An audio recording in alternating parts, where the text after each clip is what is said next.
उमैया इब्न खलफ मक्के के सरदारों में से एक अहम सरदार था, जो कुफ्र और शिर्क का बहुत बड़ा पेशवा और इस्लाम और मुसलमानों के हक में रूए जमीन का एक बहुत बड़ा शैतान था।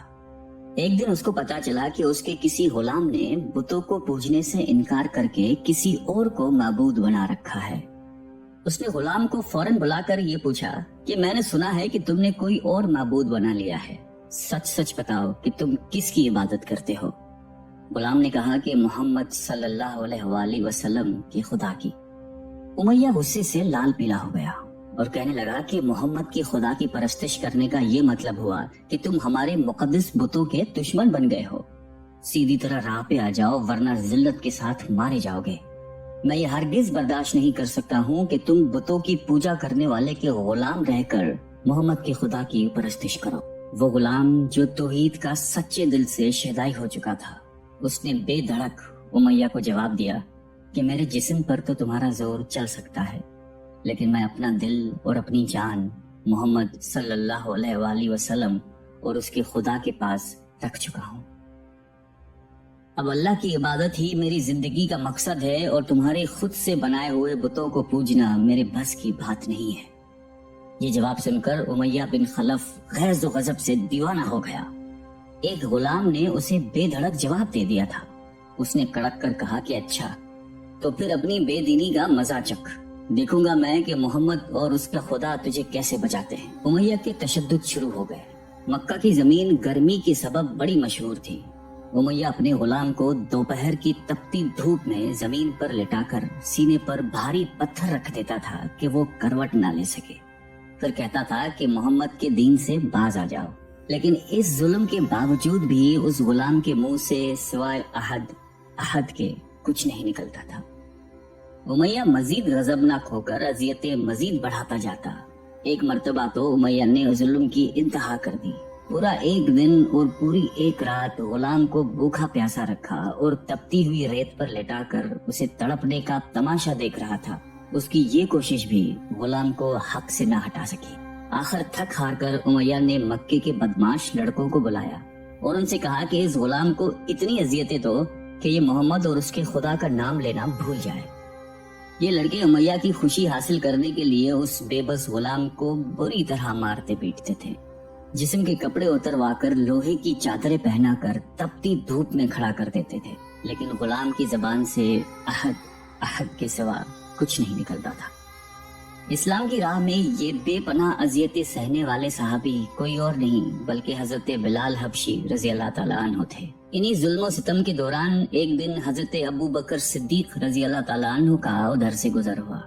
आप रजी अल्लाह ताला अन्हु ने उमैया से फरमाया कि ए उमैया, इस बेकस और मजलूम पर इतने जुल्म सितम ना कर। उसने तुम्हारा क्या बिगाड़ा है?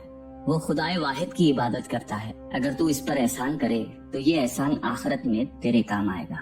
उस पर उमैया ने निहायत हकारत से कहा कि मैं तुम्हारी इस ख्याली आखिरत के दिन को नहीं मानता। जो मेरे दिल में आएगा मैं तो वही करूंगा। सिद्दीक अकबर उस जवाब पर काफी अफसरदा हुए, लेकिन फिर भी आप रजी अल्लाह ताला अन्हु ने उसे समझाया कि इस मजलूम पर जुल्म सितम के पहाड़ तोड़ना तेरी शायान शान नहीं है। जिस पर उमैया ने तंग आकर कहा कि अगर तुम इसके इतने हमदर्द हो तो इसे खरीद क्यों नहीं लेते। हजरत अबू बकर सिद्दीक झट तैयार हो गए और फरमाया कि बोलो क्या दाम लोगे। उमैया ने कहा कि तुम्हारे पास एक गुलाम है जिसका नाम फस्तात रूमी है, वो मुझे दे दे और इसको ले जा। हजरत अबू बकर सिद्दीक रजी अल्लाह ताला अन्हु फौरन ही राजी हो गए, जबकि उमैया का ख्याल था कि फस्तास एक निहायती कारामत गुलाम है जिसकी कीमत ज्यादा है और हजरत अबू बकर सिद्दीक रजी अल्लाह ताला अन्हु उसे देने से इनकार कर देंगे। मगर आप फौरन राजी हो गए तो उमैया को सख्त मायूसी हुई और उसने साथ ही 40 उकिया चांदी की फरमाइश की। उसे भी हजरत अबू बकर सिद्दीक रजी अल्लाह ताला अन्हु ने बखुशी अदा कर दिया। हजरत बिलाल रजी अल्लाह ताला अन्हु को साथ लेकर दरबारे रिसालत में हाजिर हुए और सारा माजरा कह सुनाया। आप सलातुस्सलाम निहायत ही खुश हुए और फरमाया कि अबू बकर, इस कार खैर में मुझे भी शरीक कर लो। सिद्दीक अकबर रजी अल्लाह ताला अन्हु ने फरमाया कि या रसूल अल्लाह, मैं इसे खुदा की राह में आजाद कर चुका हूँ। ये सुनकर ज़बान रिसालत से सिद्दीक अकबर रजी अल्लाह ताला अन्हु के लिए कलमा रहमत जारी हो गए। हजरत बिलाल रजी अल्लाह ताला अन्हु ने इस गुलामी में 28 साल गुजार दिए, लेकिन आप चूंकि निहायती नेक और पाकीज़ा तबीयत के थे, لہذا جب حضرت صلی اللہ علیہ وآلہ وسلم نے دعوت توحید دی تو آپ نے فوراً اسے قبول کر لیا، اور یوں آپ سابقون الاولون کے مقدس جماعت میں شامل ہو گئے۔ رہائی پانے کے بعد حضرت بلال ہمیشہ آپ صلی اللہ علیہ وآلہ وسلم کی خدمت میں حاضر رہتے تھے اور دل و جان سے نبی پاک صلی اللہ علیہ وآلہ وسلم کی خدمت بجا لاتے۔ آپ صلی اللہ علیہ وسلم حضرت بلال کو کسی بھی چیز کا حکم دیتے تو آپ اپنی جان بھی لڑا دیتے۔ غزوہ بدر سے لے کر غزوہ تبوک تک تمام غزوات میں شامل رہے، لیکن حضرت بلال کی اسلام کے لیے سب سے بڑی خدمت اور ان کے لیے سب سے بڑی سعادت اسلام کا سب سے پہلا مؤذن ہونا ہے۔ ہجرت کے بعد جب مسجد نبوی صلی اللہ علیہ وآلہ وسلم تعمیر ہوئی تو آپ صلی اللہ علیہ وسلم نے آپ کو اذان دینے کا ذمہ سونپا۔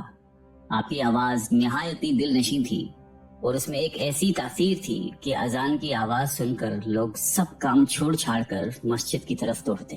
8 ہجری میں جب مکہ فتح ہوا تو کعبے کو بتوں سے پاک کرنے کے بعد آپ صلی اللہ علیہ وسلم نے حضرت بلال سے فرمایا کہ اے بلال، کعبے کی چھت پر کھڑے ہو کر اذان دو، اور یہ مبارک سلسلہ حضور صلی اللہ علیہ وآلہ وسلم کی حیات مبارکہ تک اسی محبت اور عقیدت کے ساتھ جاری رہا۔ لیکن 11 ہجری میں جب آپ صلی اللہ علیہ وسلم نے سفر آخرت اختیار کر لیا تو اس عاشق رسول صلی اللہ علیہ وآلہ وسلم پر غم کا پہاڑ ٹوٹ پڑا، اور مدینے میں رہنا اب آپ کے لیے دشوار ہو گیا۔